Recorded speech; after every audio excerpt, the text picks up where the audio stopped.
There's a beach where the ocean glows bright blue at night, and it looks like something out of a dream. In places like the Maldives, Puerto Rico, and parts of Australia, the waves can suddenly light up with electric blue sparks whenever they move. It's not magic. It's caused by tiny organisms called bioluminescent plankton. When the water is disturbed by waves, footsteps, or even your hand, they flash with light as a defense mechanism.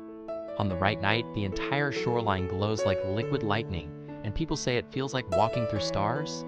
Nature doesn't need magic, it creates its own light.